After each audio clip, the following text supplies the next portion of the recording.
मैं राम मंदिर प्राण प्रतिष्ठा की बात करती हूँ। इसको एक राजनीतिक रंग नहीं चढ़ना चाहिए था, लेकिन हो गया है। और जब इलेक्शंस आ गए हैं तो फिर चाहे ऑपोजिशन हो या बीजेपी हो, एक दूसरे पर आरोप लगाते हैं, तुम पापी तुम पापी। कांग्रेस कहती है कि इसका राजनीतिकरण बीजेपी ने किया इसलिए वो पापी है। बीजेपी कहती है कि न्योता देने के बावजूद आप प्राण प्रतिष्ठा में आए नहीं इसलिए आप पापी हैं। तो इसे आप कैसे देखते हैं? पहली बात है कि इसका राजनीतिकरण किसने किया, और इसको आज की घटनाओं से मत देख। जब हमारा जन्म भी नहीं हुआ था, हमारी पार्टी पैदा भी नहीं हुई थी, उस समय अदालत में मामला निपटाया जा सकता था, समस्या का समाधान हो सकता था। भारत विभाजन हुआ तो विभाजन के समय ये तय कर सकते हैं चलो भाई इतनी इतनी चीज़ें ऐसा कर लो, वो नहीं किया गया। क्यों? कि एक ऐसा हथियार हाथ में है जो हथियार वोट बैंक पॉलिटिक्स के लिए मजबूती का एक दांव है, इसलिए उसको पकड़ के रखा गया और बार बार उसको भड़काया गया। अब जब ये अदालत के अंदर मामला चल रहा था, अदालत में अभी जजमेंट ना आए वहां तक कोशिश की गई। न्यायिक प्रक्रिया से होना चाहिए तो हमारा संविधान हमें कहता है और सरकार की तो जिम्मेवारी है, लेकिन उसमें भी अड़ंगे डालना, ये क्यों? क्योंकि उनके लिए ये राजनीतिक हथियार था, ऐसे लोगों के लिए। और देखिए राम मंदिर का, ऐसे लोग हैं राम मंदिर कर रहे हैं तुम्हें मार देंगे, ऐसा करके वोट बैंक बनाने का एक तरीका था। अब हुआ क्या, राम मंदिर बन गया तो उनके हाथ से वो मुद्दा ही चला गया। अब वो किसी को डरा नहीं पा रहे हैं राम मंदिर आ जाएगा, आ गया, कुछ नहीं हुआ, आग नहीं लगी कोई।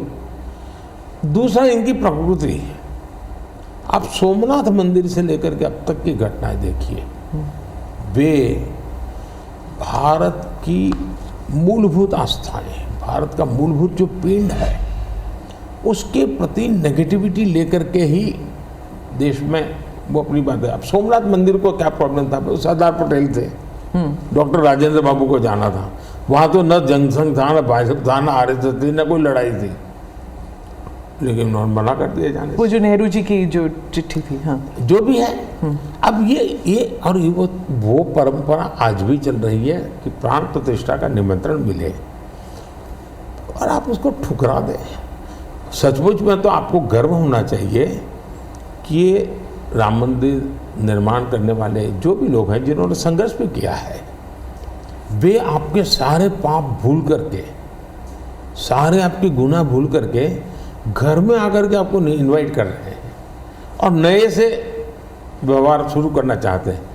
आप उसको भी उस पुराने मिजाज से ठुकरा दे, तब लगता है कि आपके लिए वोट बैंक एक बहुत बड़ी आपकी मजबूरी है, और उस वोट बैंक के चलते इस प्रकार की चीज़ें होती रहती।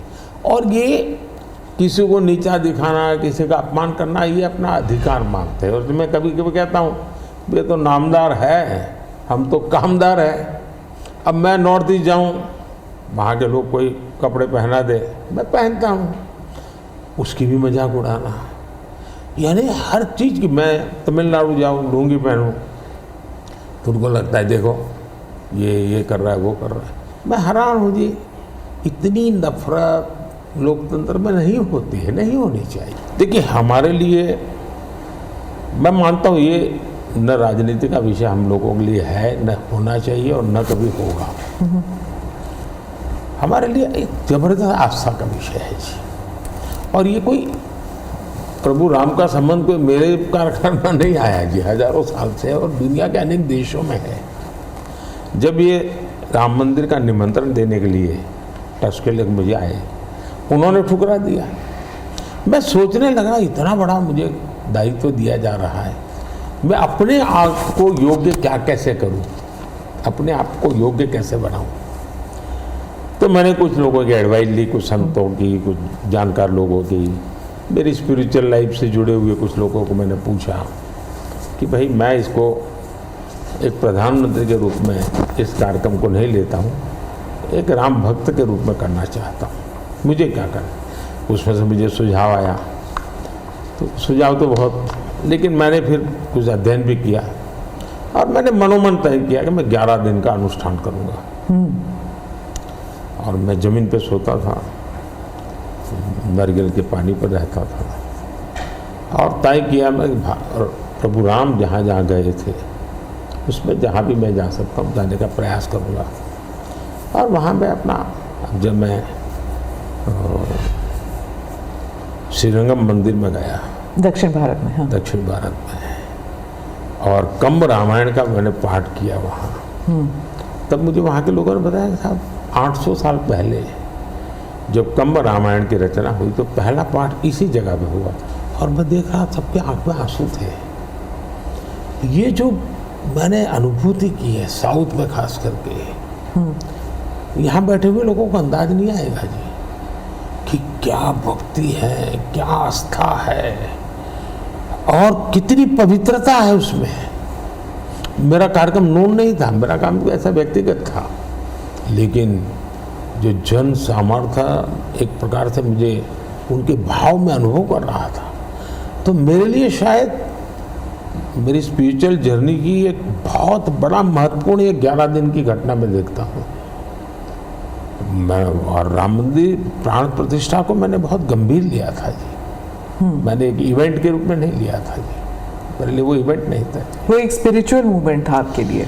मैं मानता, मुझे दिखता था वो 500 साल का संघर्ष, मुझे दिखता था 140 करोड़ लोगों की श्रद्धा, सपने, और देश के गरीब गरीब लोगों ने पाई पाई देकर के मंदिर बनाया है जी। ये मंदिर 3 चीज़ें मैं देखता हूँ।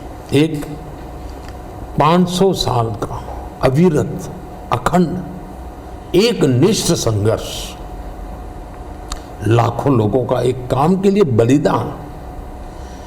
दूसरा, लंबी न्यायिक प्रक्रिया,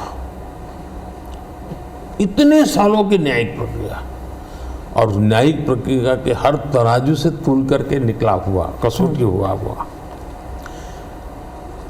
दूसरा, टेक्नोलॉजी का उपयोग, ASI के द्वारा उसकी खुदाई एक बहुत बड़ा।